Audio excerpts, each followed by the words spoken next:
where Alabama and Oklahoma, two of college football's most legendary programs, will kick off this year's college football playoff. The winner will go up against the number 1 seed Indiana in the quarterfinals. As far as Bama and Oklahoma, they played back on November 15th. That was in Tuscaloosa. The Sooners won thanks to 17 points off 3 turnovers. Since Oklahoma joined the SEC last year, the one thorn in Alabama's side has been Oklahoma. Brent Venables has gotten the better of Kalen DeBoer in both meetings, outscoring Bama by 23 points. In the 2 games, OU has created 6 takeaways while turning it over themselves just once. So we'll have a couple of cracks at this game here this morning. We'll get to the little picture as we continue. We'll actually go on the field. But let's start with the bigger picture with Josh Pate here, the commissioner of college football. And he might as well be. There isn't one he that should absolutely be, and he is. would be the best person to do it. If there's a lot, I think, of speculation about Kalen DeBoer, the head coach at Alabama. If Alabama loses this game, then what? If Alabama loses this game, then there will be some people who talk about his job security. They'll talk about the prospects of 2026 and beyond at Alabama.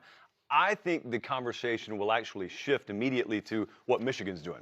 Michigan still has a head coaching opening. Kalen DeBoer's put out a statement this week. Kalen DeBoer's talked from the podium in Tuscaloosa this week, and he said, I'm going to be here next year. I'm not interested in going anywhere.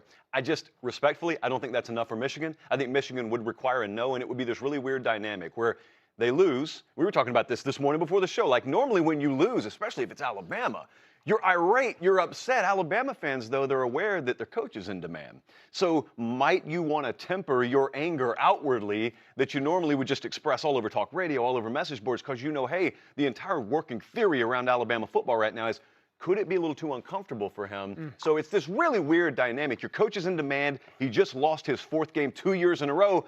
But how much outwardly do we express that? Well, that would be the question. I want it from the busing guys. If they lose this game, does the DeBoer to Michigan conversation get loud? Absolutely. Even though he put out a statement, even though he addressed the media, he talks about the players, how they've handled distractions, but he just didn't come out and say, I am not going anywhere. Like this job, don't worry about this job. I will be at, without a doubt, Alabama 2026. He could have easily said that.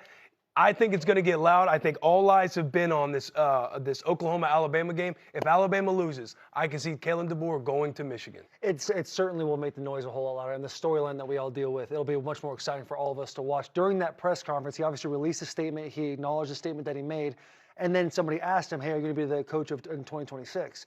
He sits there, ho-hums around of it, and then another reporter comes in, asks him again. He giggles through a yes of being the head coach of 2026. He says, Kalen DeBoer and Kenny Dillingham, they both had statements. They both said a whole bunch of things about how much they love where they're at, but have never drawn a line in the sand and be like, I am not going to Michigan. Can I ask a question about the? Yes, absolutely. Okay, so for people who are in it, I'm surprised to hear that, at least in theory, the Alabama fans, if Bama lost, would just sit back and be like, well, hopefully he doesn't go to Michigan.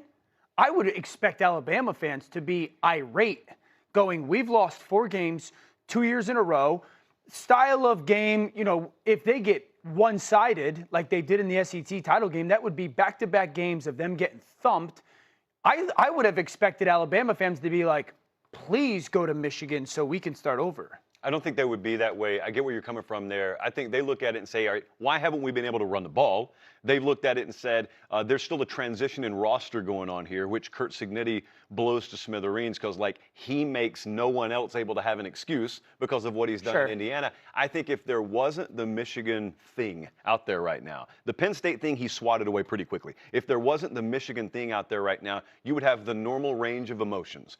I would even go as far as to say you're right. If the Michigan thing wasn't out there, if you knew your guy wasn't in demand elsewhere, you'd just be free to let the anger flow. I was going to say, hey, let the anger flow.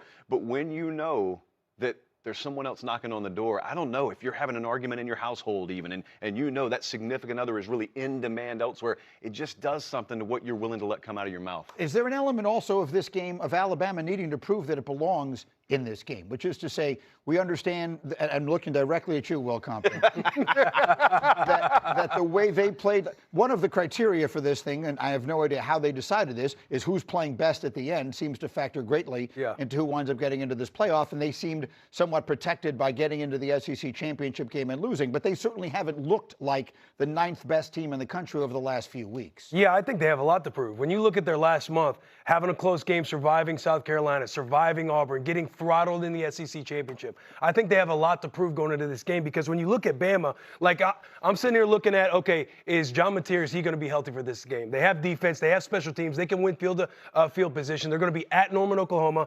And then when you look at on the other side with Bama, I'm wondering if something's up with Ty Simpson, because when you look at his body of work throughout the year, he's thrown around 68, 70% all year, averaging about 280 yards a game, and then he threw for 22 touchdowns and 2 interceptions. And then you look at what he was averaging over the last few. He's throwing around 54%, averaging 160 yards, and threw 3 touchdowns. So I'm wondering if he's going to be able to get Ryan Williams the ball. Is Ryan Williams going to be able to show up? They can't run the football. So if something's going on with Ty Simpson, and there's something out there that we don't know about, and it comes out in this Oklahoma game, absolutely it's going to validate me sitting there and be like, this is a team that limped into the college football playoff. Yeah. When it comes to whether they should be in or should not be, and we're talking about who's most deserving, not who's the best in that moment. That conversation really takes place with Miami and Notre Dame, but with Alabama, they absolutely deserve to be in the playoff. When people want to talk about the SEC championship and what happened to them in that game, they earned the right to play in that game. Ole Miss, Texas A&M, and Oklahoma were 3 teams that are also in the SEC that weren't good enough to be in that game. So you can't penalize Alabama for being in it. I would agree with what Will is saying, because you got to stop using the words earn and deserve with the college football playoff. Why? That's never been a part of it. The your deserve is subjective. It's never been deserved. It's who are the teams that qualify? Would you say, okay, all right, go back to Will Compton's argument, Notre Dame and Miami. Who is probably the better football team right now? Notre Dame. Okay. How about Notre Dame or Alabama? Notre Dame. Okay. But Notre Dame lost to Miami week 1, and then lost to A&M. Right. I was in favor of putting Miami in over Notre Dame because of the head-to-head. Okay, exactly. So they were more deserving. They earned the right to be there over Notre Dame. Yeah, but the deserving was played out on the field, not in our opinionated minds. One way or another, I mean, the situation led us to where we are now. Feels like there's everything in the world at stake for Alabama in this game. We'll get to the Oklahoma side of it, and we'll get on the field as we go. Plus.